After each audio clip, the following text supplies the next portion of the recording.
Good afternoon, ladies and gentlemen. My name is Brett Keene, and you are watching and listening to God TV Radio. I hope you're all having a wonderful day. I, as well as millions of other people, are not very happy.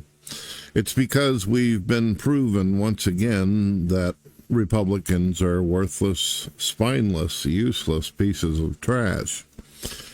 How many years have went by where we keep on hearing about arrests going to be made, that the election system is good and it's not rigged, and so on and so on, even though it's been proven over and over and over that it's a broken system. When Donald Trump went through the process that he went through, and then books have been written about the rigged election between him and Biden, you would think that Republicans would have a light bulb shine above their heads like a cartoon stating, oh, well, if they do this to the president, then most likely they're doing this for, the lower politicians as well. I mean, why not? If they've got the resources and the organization set up to where they can do it to the president, then surely logic tells you they are most likely doing it in every single state where there's Democrats, liberals who are funded by these super powerful donors like George Soros and others. But what did the Republicans do about it? What have they done about the past couple of years? What have they seen? What have they done or been seen doing since Donald Trump managed to get into office based upon the fact that Americans overwhelmingly came through? There were so many Americans that voted in the last election that even the machines couldn't deal with it. How would you be able to deal with such a problem if you've got a issue where there's more Americans actually voting than the machine can muster out numbers? And to be fair, I think there was a little bit of luck there and also a little bit of God putting his foot down in the middle of all that nonsense in order to make it to where Trump is where he is today. Why does this happen, though? A lot of you are asking yourself. Every single day, every morning I wake up and I check out X and my profile and what people are commenting and what is trending. Everybody keeps asking the same question. Elon Musk has exposed all this. He's shown us all this corruption. He's literally putting billboards up and drawing us a damn picture. He's showing us what his people are doing in Doge, yet not one single arrest. Instead, it seems as though things are getting worse. Now, the Democrats believe that there's nobody doing anything, which they're right. So they figure, well, we'll just intimidate any businesses or anybody that is trying to expose us, and they have decided to make Elon Musk the number one target of everything. They're trying to destroy his business.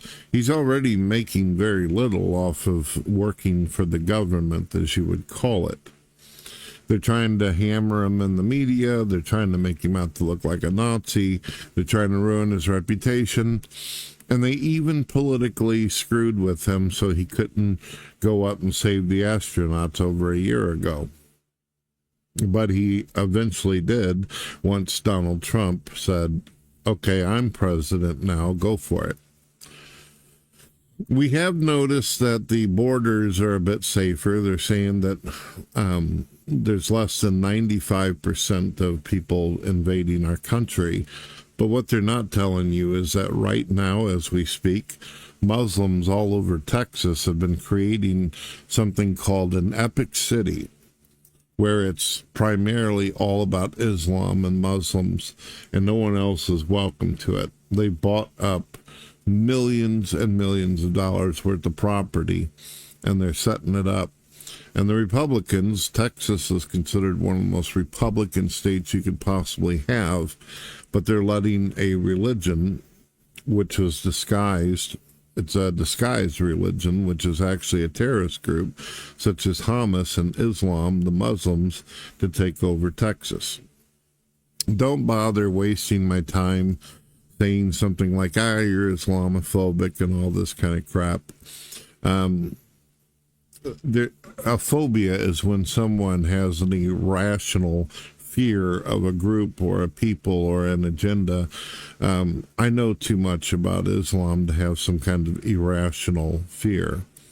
One just needs to see what's going on in the Middle East and then see what is happening in our country to be able to make a very righteous judgment and condemnation of what this group has done. They've destroyed property, they've killed people, they've caused a lot of harm in society, and they're also using their Social Security numbers that they were given by the Biden administration to vote in more corrupt politicians. And it's not just them, it's of course the illegals who are still there.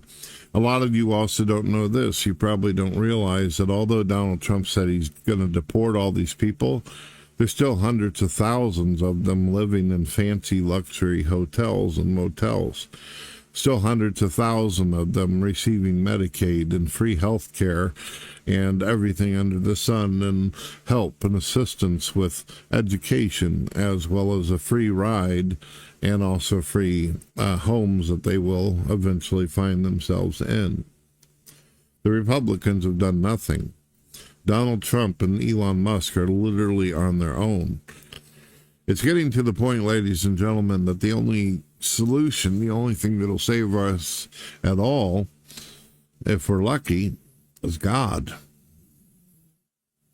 I think that there's even non-believers out there where if you've got any kind of self-awareness or you're watching what's happening around us, you have to agree that whether you believe there's a God or not, you better hope there is, because if this is the way the system's going, we're literally, it reminds me of that Pink Floyd video, The Wall, where you see all the people being thrown into a hamburger grinder and basically feeding the system.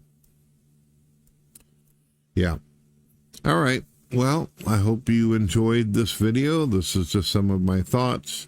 Until I start seeing some arrests, until I start seeing some justice and some people held accountable on all sides, as you would call them, I give up. I just don't have the power to be able to do anything about this stuff. God bless.